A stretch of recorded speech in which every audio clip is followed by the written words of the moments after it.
rohi pandemi, rumah raga resiki jiwa,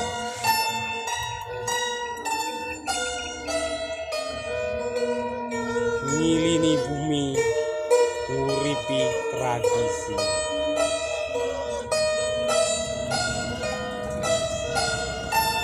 dedonga mering anane tirta, dimen syukur manusia,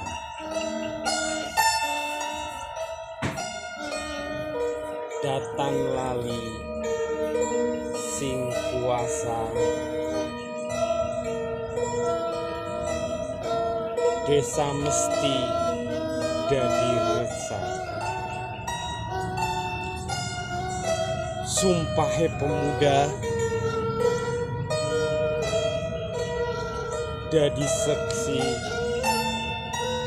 sumpah jroning ati, ati kang tulus suci, ngodah ngadoha ngadahi pandemi.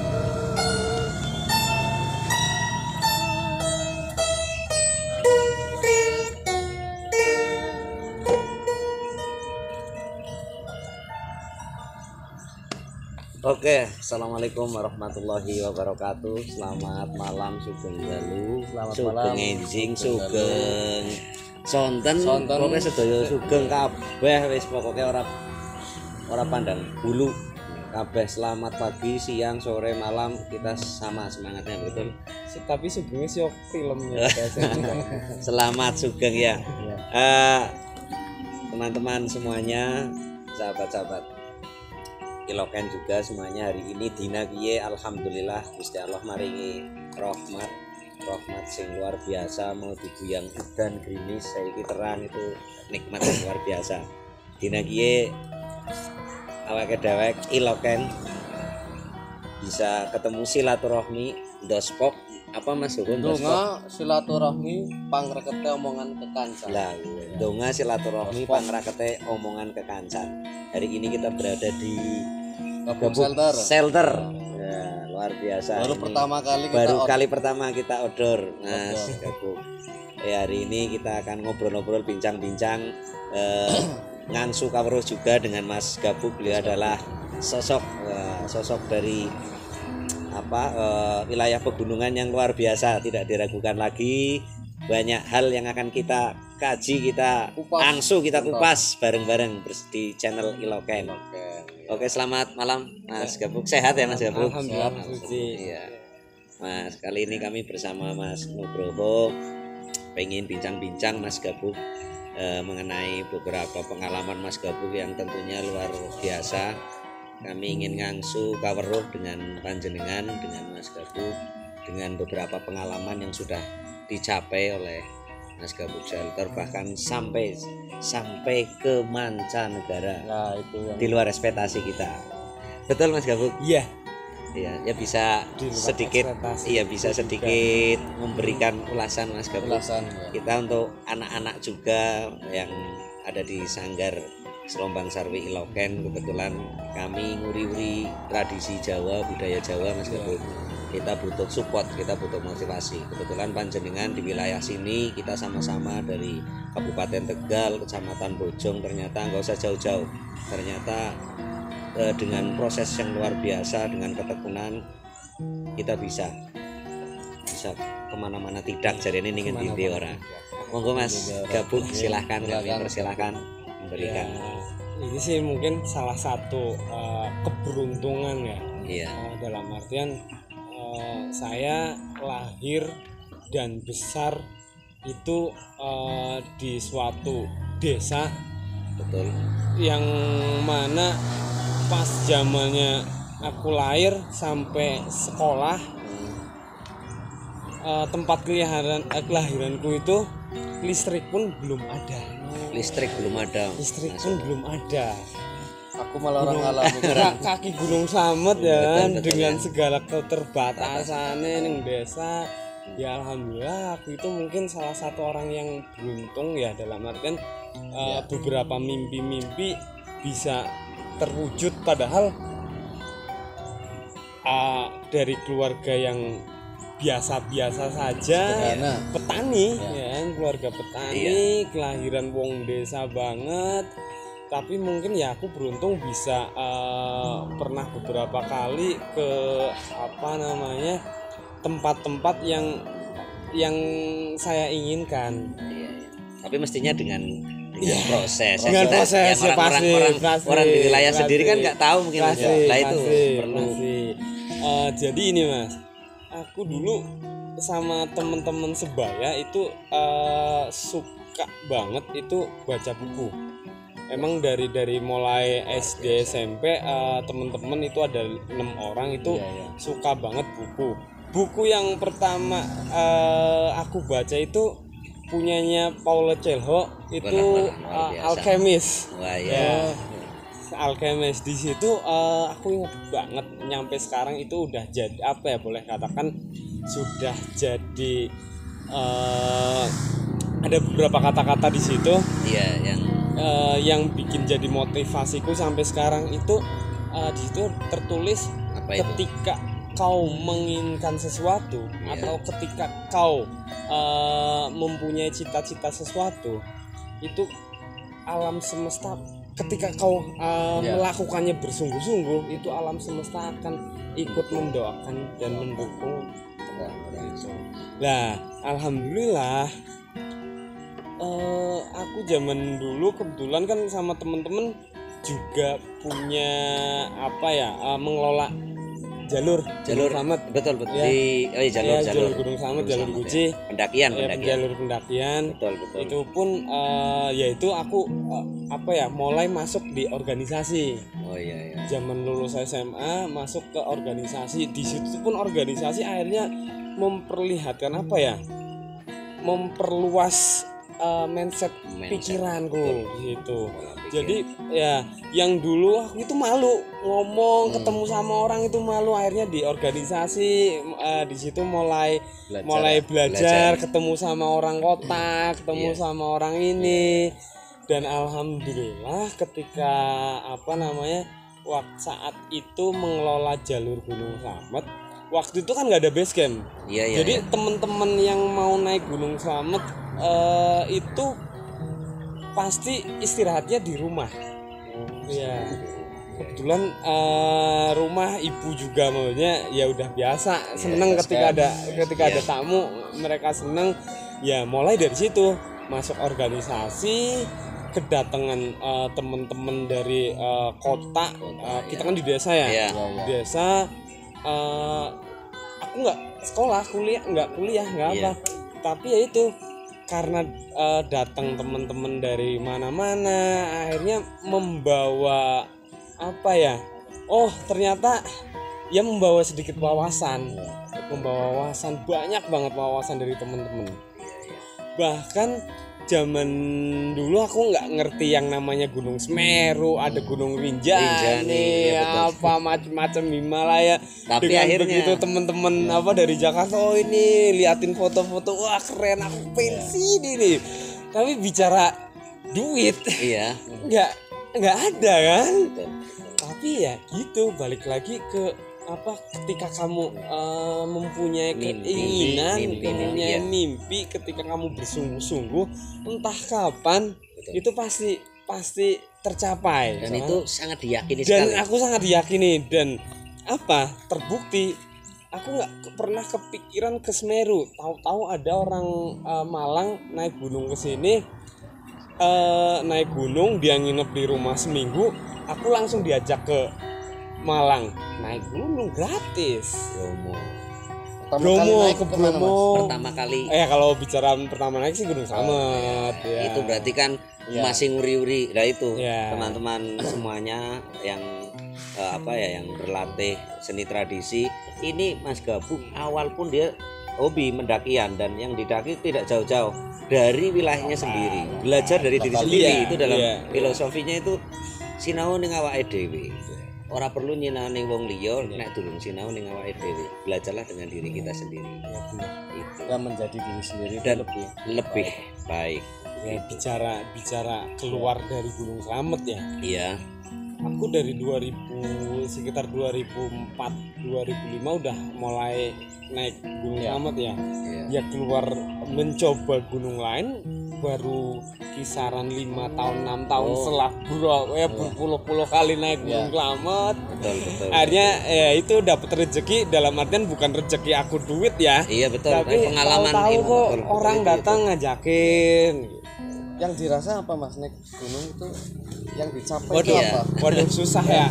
Susah ya. maksudnya Kalau dari bicara apa ya? bicara aku sendiri sih lebih kenyamanan. Iya, mungkin kan lika-liku itu kan akhirnya dijadikan kok bisa menjadi suatu hobi lah, itu hobi ya saya kira hobi. Pasti ada sesuatu yang paling dominan gitu loh. Sebenarnya gini, aku akhirnya belajar beberapa kali naik gunung. Kalau bicara naik gunung kan susah temen si wong muja turu bae kudu ning suket ning atis ning gunung ya.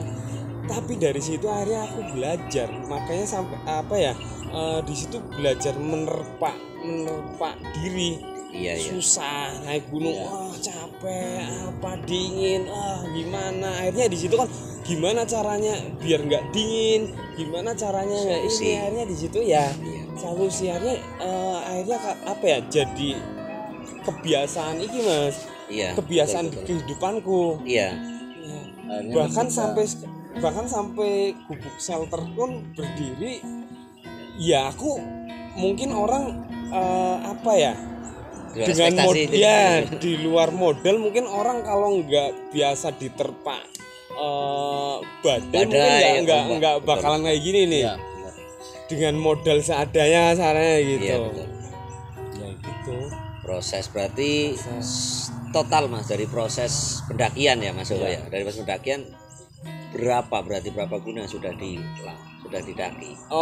Kalau bicara di Indonesia kalau bicara di Indonesia sih ya kalau Jawa Tengah Gunung Slamet pasti, Cerme Jawa Barat ya. Jawa Barat ya. Sindoro, Sumbing, Merapi, Merbabu, Lawu udah. Kalau Jawa Timur Semeru, terus Lombok, Rinjani, Bali Gunung Agung, terus Sumbing ya, Sumbing. Terus Sumbawa itu gunung Tambora. Terus Jawa Baratnya berarti mana Gunung Papandayan, terus Gunung Gede Pangrango, Ciremai, Sumateranya Kerinci, itu sih. Yang lain kalau Sulawesi belum ini. Nah itu sudah layak Mas Op katanya pernah naik gunung Mas. Dulu pernah Mas, aku ke Sumbing. Satu kali setelah itu kapok. Dia tahu sendiri ya prosesnya dari awal sampai puncak ternyata luar biasa. Kalau orang-orang yang memang tidak punya nyali ya itu ya susah. Ya satu itu sudah luar biasa. Saya juga punya cita-cita tapi belum sampai terlaksana ya. Kakak saya pernah itu ya walaupun sampai di atas katanya ngedrop dan sebagainya. Tapi kebetulan Mas Gabu, istri saya itu pendaki Mas. Dia suka di Mapala dan dia sebenarnya setelah menikah pati kan ya. Dia ingin daki di sini usah wis cukup. Dia Jawa Tengah sudah semua kayak istri. Kebetulan suka mendaki istri itu. Ya luar biasa itu di wilayah Indonesia berarti Indonesia hampir tadi dihitung susah sekali mau saya hitung udah banyak intinya banyak sudah layak. Dan ngomong-ngomong pernah dengar bahkan saya lihat itu waktu itu di media sosial Mas Gabu dengan temannya juga di Bumi Jawa itu pernah naik Mas Untung ya naik di gunung mana Mas? Daerah Himalaya luar biasa itu Nepal dengan suhu berapa Mas? Kemarin terakhir di sana 42 minus ya. Bisa sedikit ya diceritakan keluh kesahnya sampai ya untuk generasi berikutnya. Iya.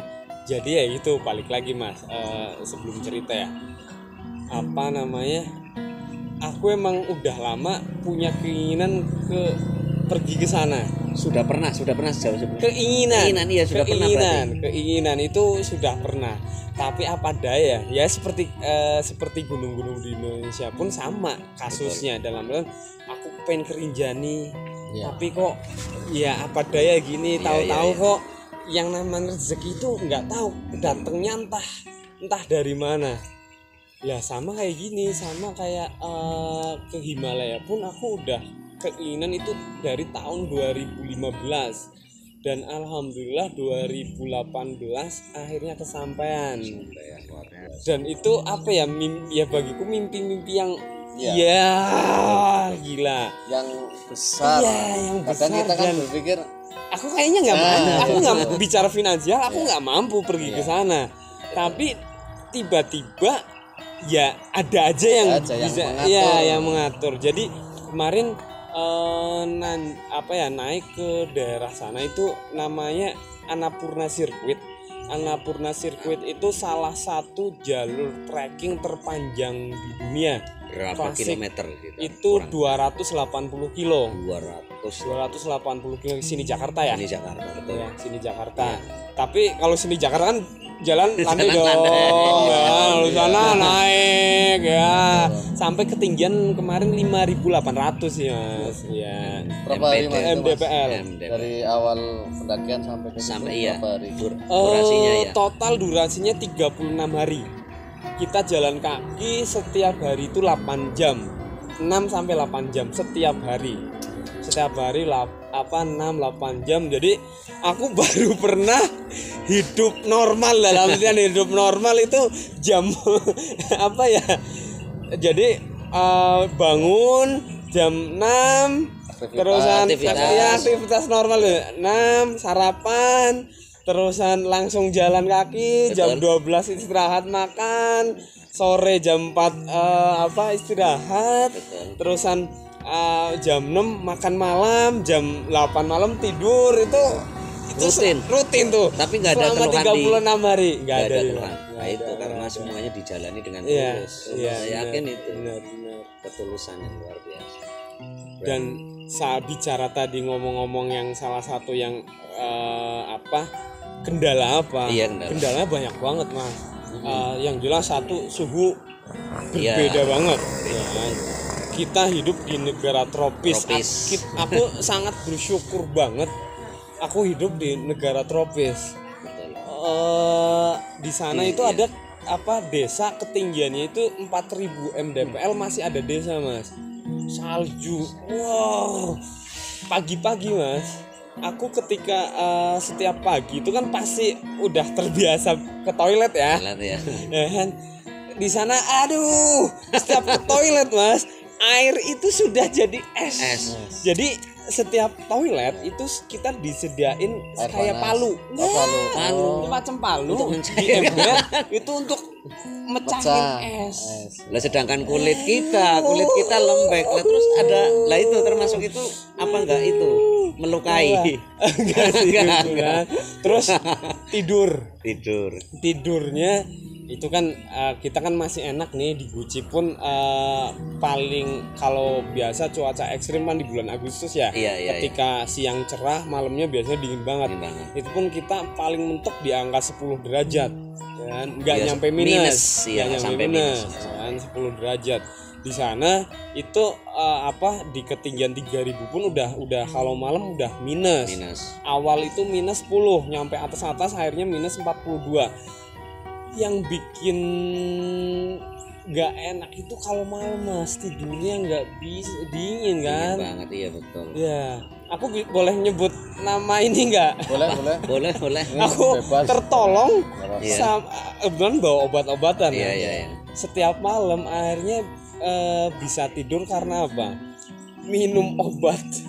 Entah bodrek, entah obat sakit kepala, obat batuk. Padahal aku kan nggak batuk, aku nggak pusing, tapi emang tak minum biar di situ kan ada efek tidur kan. Itu sama tolak angin tuh yang itu kan upaya ya, Mas. Upaya, tapi ya kalau kita yakin ya bisa. Dan itu untuk di atas itu ya, dari proses itu bekalnya itu loh, Mas. bekal makanan mungkin ya untuk ya kebetulan sih kalau trek di sana itu ada beberapa pos itu ya? Emang yang udah menyediakan. Sudah menyediakan. Ya, jadi emang bicara di Nepal kan, kalau di Nepal itu bagi seorang pendaki itu kayak umat Islam itu pergi haji ya. Iya. Kalau di sana emang surganya pendaki ya di Nepal, Himalaya itu. Ya. Jadi emang bicara jalurnya itu jauh banget sama di Indonesia. Jadi setiap pos itu sudah ada. Pos-pos buat logistik apa. Jadi kita nggak ribet-ribet logistik sih. Betul. Kecuali mau summit, mau ke puncak itu 2 hari kita harus bawa bekal sendiri. Saya di sini aja dingin Mas. Apalagi yang di sana. Ini kan aslinya kan bawah Mas, Selawi. Iya. Di sini kan lepas jaket tapi sudah terbiasa ya. Biasa. Himalaya dan ini luar biasa pengalamannya Mas. Berapa hari total berarti Mas? 36 hari kemarin trekkingnya. PP kalau PP-nya. PP itu iya. PP. Dengan PP total 36 hari. Lah untuk seni tradisi berlatih 1 2 belajar 1 2 3 kali ya belum bisa. Betul kan? Semuanya tidak bisa. Ini saja 1 kali perjalanan. Ingat 1 kali perjalanan Mas Gabung membutuhkan 36 hari. Bayangkan. Ini proses yang panjang. Ini yang luar biasa. Nah, ini yang perlu kita kaji, makanya kami kesini Ngang Sukawro. Terima kasih banyak intinya Mas. Banyak sekali pengalaman. Tadi kalau kita gali mungkin sampai pagi nggak habis. Ini sudah luar biasa. Anak-anak Iloken juga yang berlatih seni tradisi, nguri-nguri kebudayaan. Ini adalah contoh motivator kita, nggak jauh-jauh, ada di desa kita, dan beliau sudah sampai ke impiannya, keinginan. Siapapun punya keinginan, intinya punya cita-cita, gali terus. Ada 3 tahap kalau saya membaca itu ada 3 tahapan. Kita punya keinginan, kemudian yakin dengan keinginan ini, tapi tidak bisa menentukan karena yang menentukan yang Maha Kuasa. Tapi kalau kita yakin Allah, malaikat mendengarkan, dan itu apa yang didengarkan dengan keyakinan, dengan kesungguhannya dikabulkan, termasuk penyakit. Ada ada beberapa penyakit yang dokter sendiri bingung. Jadi kita textbook. Mas Gabuk dari kecil hobi membaca literasi, luar biasa. Karena Nabi Muhammad pertama kali mendapat wahyu ya Iqra, bahkan 3 kali. Sebenarnya kunci itu untuk membuka cakrawala itu sebenarnya Iqra, baca dan baca apapun. Alam semesta ini kita baca buku, tapi untuk textbook, saya kira textbook itu bukan mutlak. Yang mutlak itu kan milik Allah, ya kan? Itu iya, makanya ada beberapa tadi kayak Mas Gabu katanya bekal, nyong nganggo kipe obat warung dia, tapi karena keyakinan dan yang di atas yang menentukan sudah tahu persis dengan kemantapan hatinya, diberi kesembuhan. Begitu juga banyak dokter yang tidak bisa mengobati penyakit bingung. Sudah baca Al-Fatihah saja. Ada yang bilang seperti ternyata dengan kemantapan itu di luar medis. Sama juga tadi. Kalau secara teknisnya kan ini harus dengan obat ini dingin ini, tapi ternyata semuanya dari sini, dibangun dari dalam.